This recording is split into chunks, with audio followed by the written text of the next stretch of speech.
Они се обидоа и преку медиумите, и преку институциите да создаваат такво некое мислење дека невладините организации се непријатели на државата. Целата таа постапка е веќе смислена, бидејќи не бара европски проекти, иако ние им ги нудевме, а ги имаме, бара документи и проекти од Сорос. Излезе дека биле сомневања или индици дека се занимаваме со тероризам и организиран криминал. Сепак е страшно затоа што ти веќе знаеш според тоа како течат работите, дека ова не е ништо рутинско, дека ова е хостилно, непријателско, насочено со цел да дојде и да те затвори.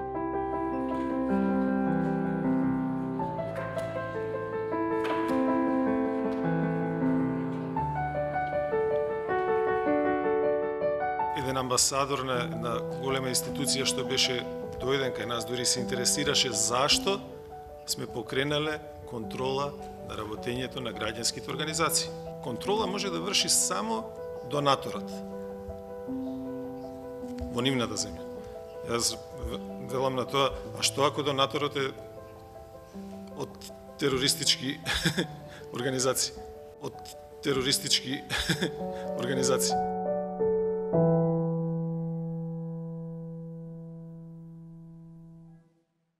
Целата оваа постапка беше покренета од Државната комисија за спречување на корупција. Од таму беше поднесена иницијативата во Министерството за внатрешни работи, од таму беше формирана една работна група, вклучувајќи и Управата за финансиска полиција, Управата за јавни приходи и МВР заедно да ги проверат овие наводи од Државната агенција за водење на корупција. Државната комисија за спречување на корупцијата располага со определени, со знание од извори на информирање кои што се интернет и одредени телевизиски канали, како и врз основа на пријави од граѓани. Барањето се однесуваше за незаконитости поврзани со финансирање на изборна кампања во периодот од започнувањето на кампањата за парламентарните избори кои што се одржаа во декември 2016 година, па се до нивното завршување со објавување на конечните резултати. Значи, тие беа сомненијата.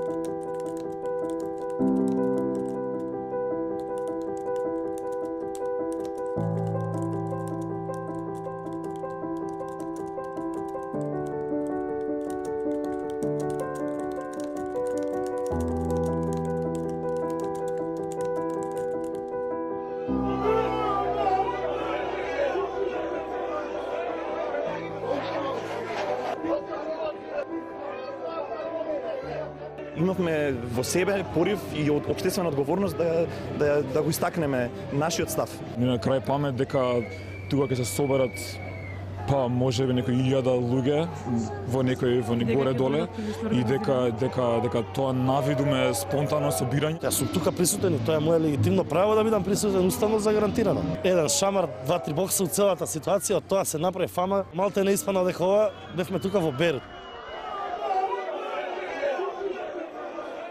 Во 2009 првиот еклатантен пример на студир на различни идеи беше околу изградбата на црквата на плоштадот, кога за прв пат архибригадите и студентите на архитектонскиот факултет доживеа практично терор. Тоа беше првата индикација кога рековме дека со оваа власт нема да биде лесно. За прв пат реков ова ќе заврши со крв. Нападите доаѓале во секаква форма, од медиумски напади најчесто до по инакви притисоци. Уште кога беа првите протести против полициската бруталност во 2011, против убиството на Мартин Нешковски, против прекумерното користење на сила од страна на полицијата, младите луѓе што беа таму затоа што не сакаа тоа да се повтори, беа оцрнувани и етикетирани. И тогаш се појавија оние фамозни црвени кругови кои до ден денес фигурираат по нашиот медиумски појсаж. Стоп за политичка бруталност! Стоп за политичка бруталност! Доста беше мол! Доста беше мол! Доста беше мол! Доста беше мол!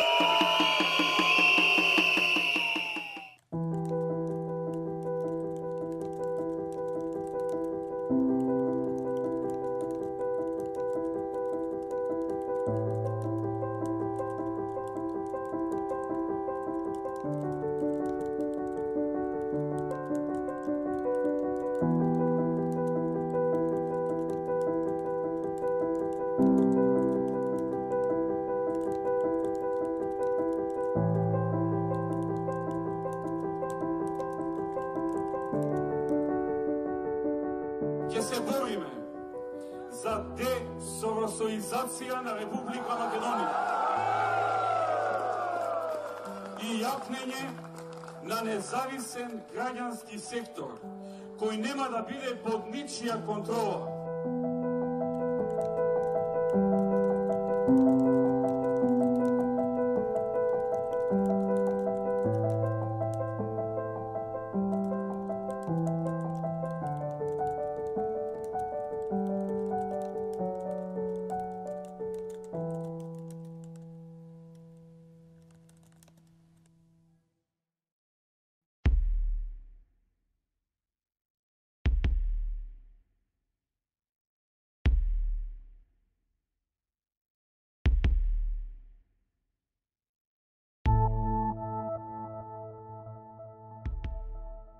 Власта решила дека нема веќе каде, дотерана е до зид и мора да посегне по тоа што е последна алатка, за која што и самата е свесна штетата што ја направи, да се справува со граѓанските организации.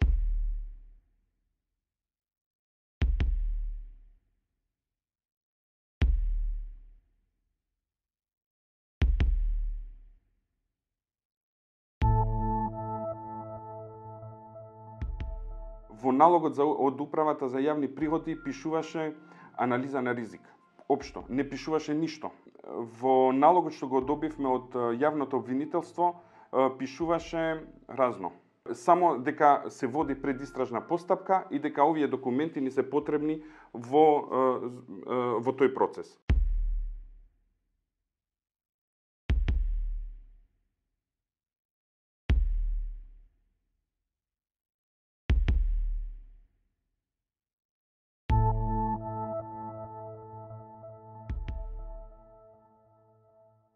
Таков тип на контрола доликува на, не знам, криминал.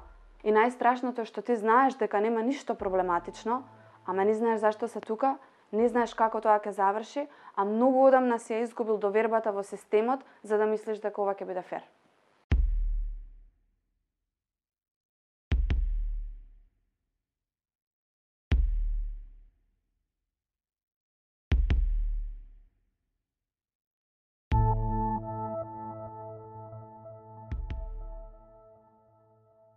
Оде до тој абсурд што буквално бара од нас исказ дека ние како организација соработуваме со неколку странски фондации и организации се со цел да го урнеме поредокот. Значи тоа беше таа квалификација која што им беше наметнена на тие инспектори и доаѓаат со таа намера.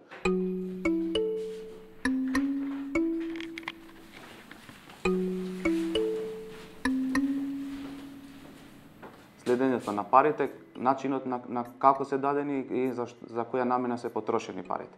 И само во тој дел ние бевме вклучени во проверките во невладините организации. Сите овие проверки траја долго поради тоа што стануваше збор за проверка на 22 правни лица, односно на сметките на 22 правни лица, како и на физичките лица кои што беа одговорни лица во овие невладини организации.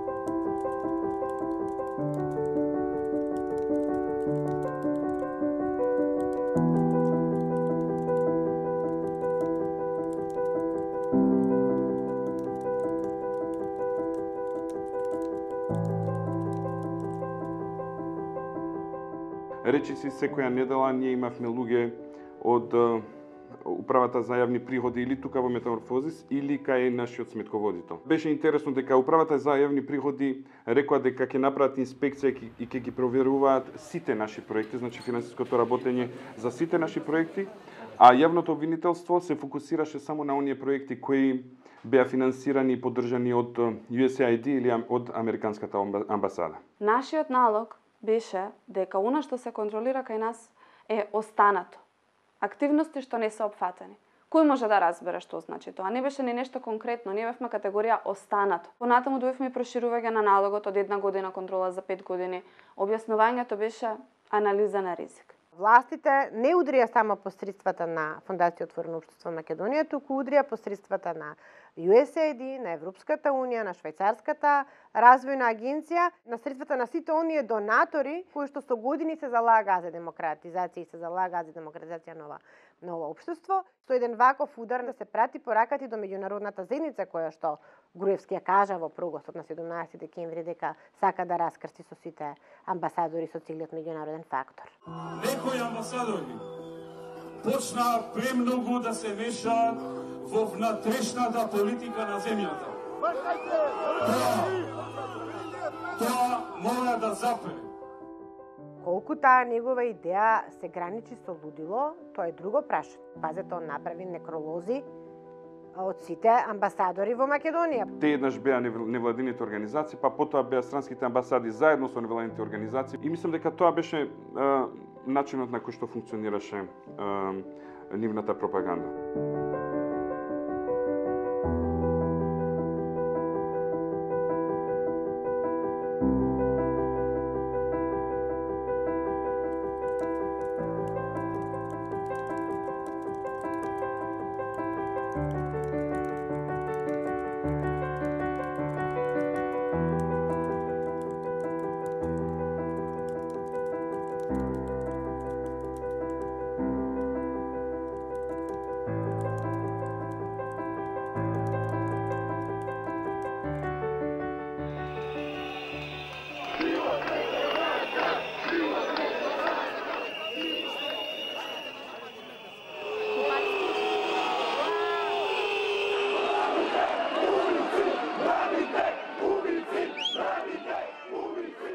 Се случи 5 мај, на кој што протест излеговме сите спонтано поради револтот кој го чувствувавме од она што го слушнавме, тоа беше бомбата за убиството на Мартин Нешковски.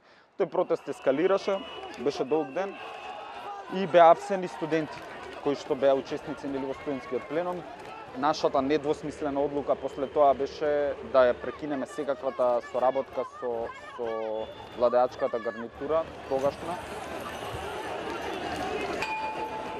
Бивме сведоци на врискања од страна на млади вознемирени луѓе на 5 мај, додека ги растеруваа по скупските сокачиња и улици.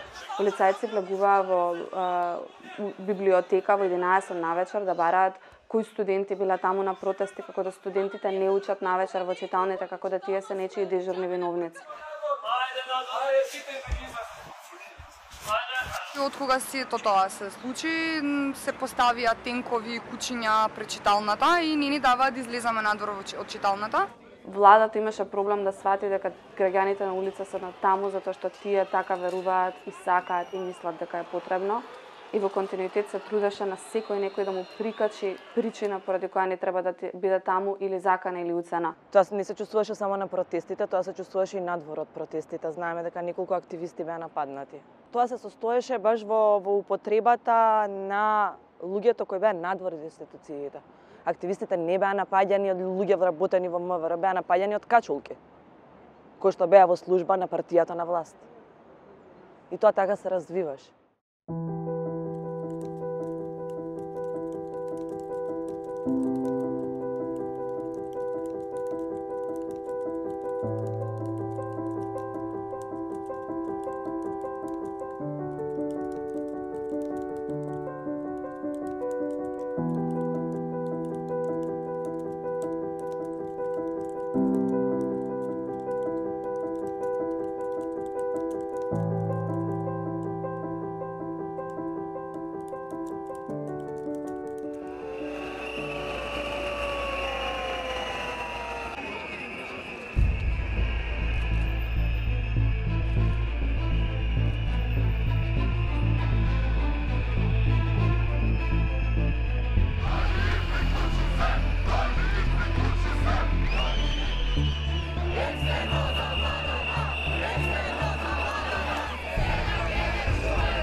студентскиот пленум почна, ја пробија таа дистанца врз која што се базираше таа идеолошка подлога дека владеачката гарнитура е све она месијата кој што ја има таа мисија да нас не ослободи од злото, ние пробивме таа дистанца со тоа што почнавме да го емитираме.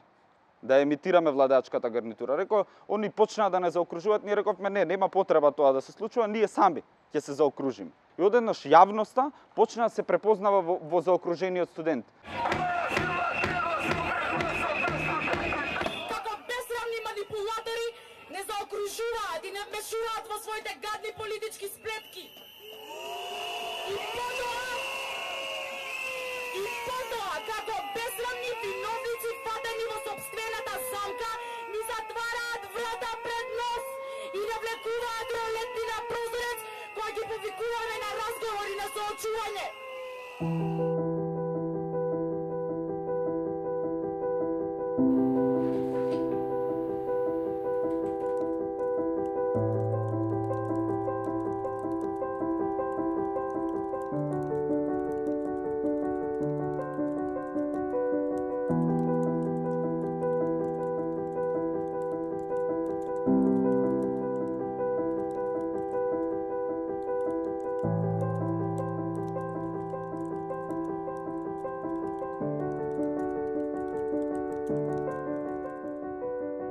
Нештата се сведоа на ниво на ментална војна, на психолошки терор.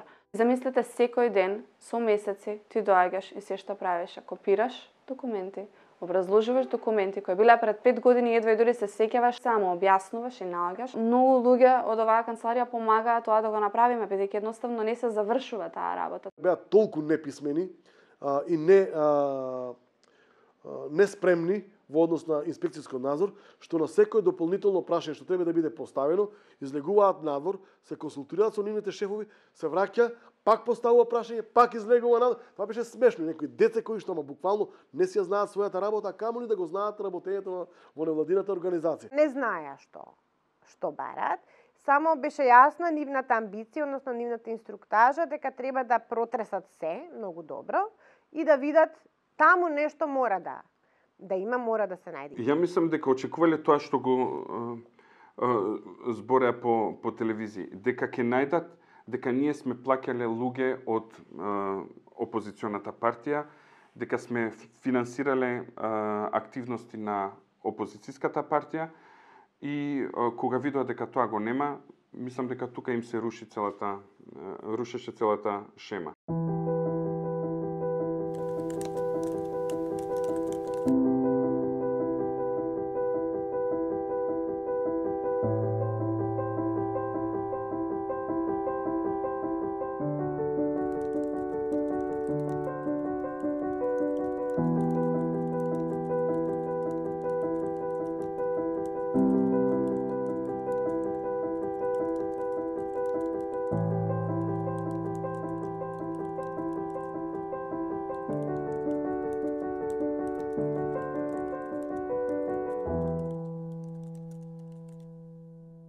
Мораше да се најде некој непријател, мораше да се измисли непријател. И мислам дека најлесно беше за таа пропагандна машинерија невладиниот сектор и Џорџ Сорос, онака баш лично како личност, да се представи како непријател, затоа што после преку пропагандната машинерија они да се покажат и како некои заштитници. Значи во овој документ кој што ќе ви го поделиме е веќе испратен до поголем број на инстанции во Соединетите Американски држави. Зборуваме пред се за луѓе кои што имаат надзорна улога врз работата на USAID и кои што треба да бидат информирани за тоа дека USAID дава милионски суми на фондацијата на Сорос во Република Македонија и во него на детален начин напишано како се биле злоупотребувани овие финансиски средства кои што се доделуваат наводно за развој на демократијата, наводно за добро владење со државата, а всушност се доделуваат за организирање на насилни протести и за обидено уривање на легалната, легитимната власт на Македонија. Извадија еден извештај кој што е полн со лаги, манипулации, непрецизности, но и со податоци до кои што не дојдоа од нашите веб страни, каде што е очигледно дека има спрега со институциите, па некои информации им се прелеа.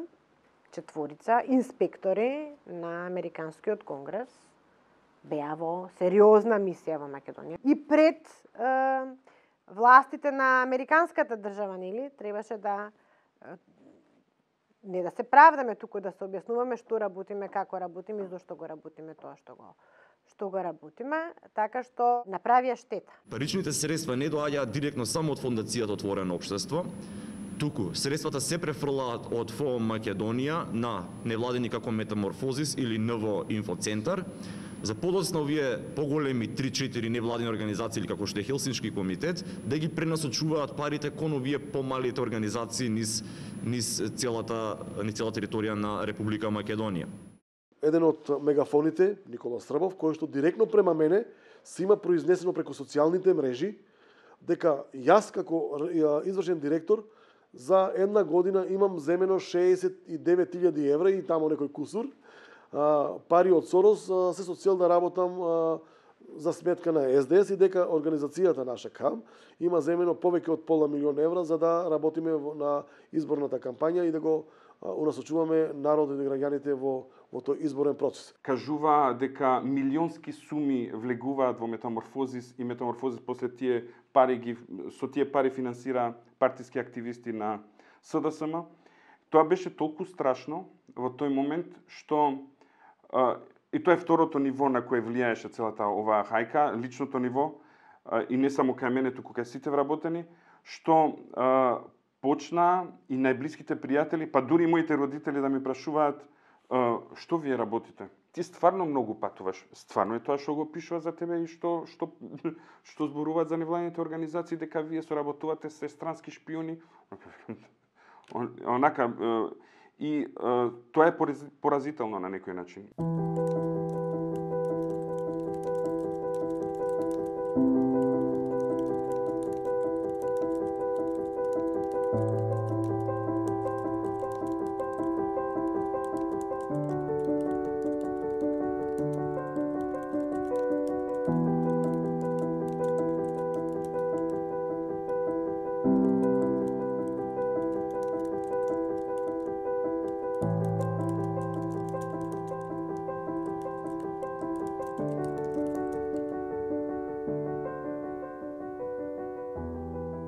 Управата за јавни приходи заврши со тоа што не казнија затоа што не сме платиле персонален данок за луѓето од странство кои сме ги сместиле по хотели во Македонија.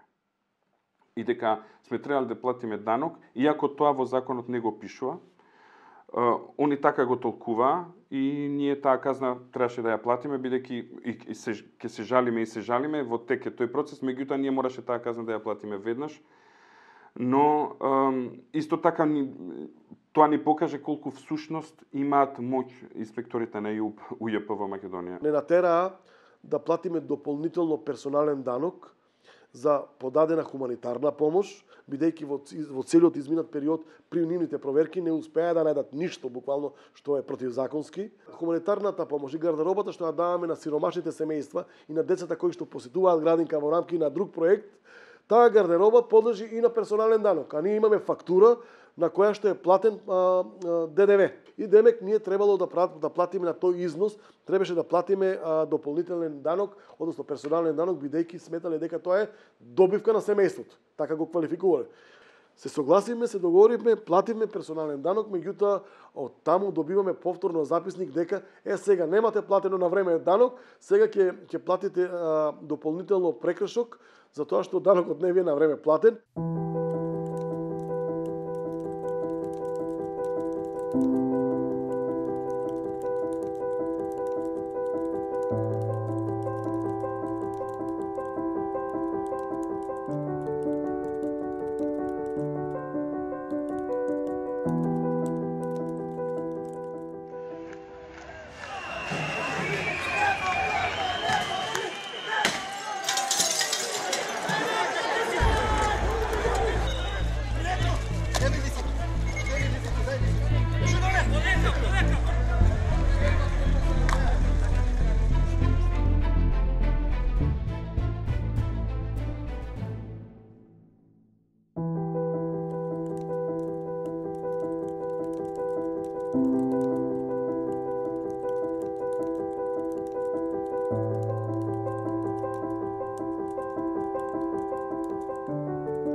Ќе испратиме барање до Уставниот суд да донесе одлука за времено запирање на работа на сите граѓански здруженија, фондации и политички партии.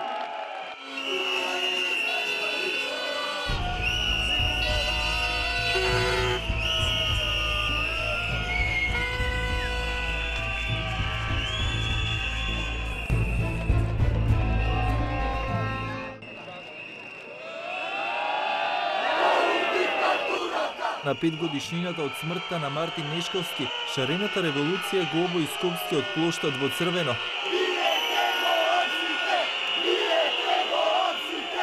Тој начин на комуникација кој што го воспостави студентскиот пленум со тогашната владеачка гарнитура, во тоа разобличување на нивниот идеолошки екран, го прифати шарената револуција, уствари понатаму. И сега во една ретроспектива која ќе видиме, тоа е исклучително битно заради тоа што нели шарената револуција и луѓето што партиципираа во шарената револуција беа нарекувани хулигани, насилници, деструктивци и луѓето што партиципираа почнаа да носат маички, да се себе нарекуваат јас сум хулиган, насилник, меѓутоа имам барање упатено кон вас. Погрешен е начинот на кој што ги креирате и водите политиките. Кога се случуваше шарената револуција, имаше една цела машинерија притисоци насочени против секој слободоумен граѓанин кој самостојно се појавил на тие протести. Мислам уште од тогаш се наговестуваа работите.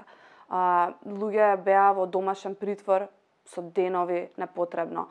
Бевме сведоци на студенти и студентки приклештани на земја со раскрвавени лица затоа што се нашле на протестот во погрешен момент кога полицијата решила да почне да приведува. Не е дека имавме проблем само со институциите, бидејќи не е дека само институциите се обидуваа да го запрат тој граѓански отпор и тие граѓански движења. Те имаа и своји соработници во медиумите, имаа и своји соработници во други граѓански движења кои што се формираа од после и кои што беа контра граѓански движења. Медиумите им помагаа со тоа што објавуваа информации, лични информации кои што во принцип не би смееле да се објават, како што се наши адреси на живење, наши матични броеви.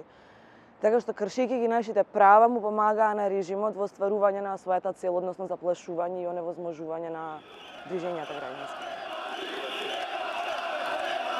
Нема ништо посилно од обичниот граѓанин кој излезе на улица. Поради тоа ќе победиме.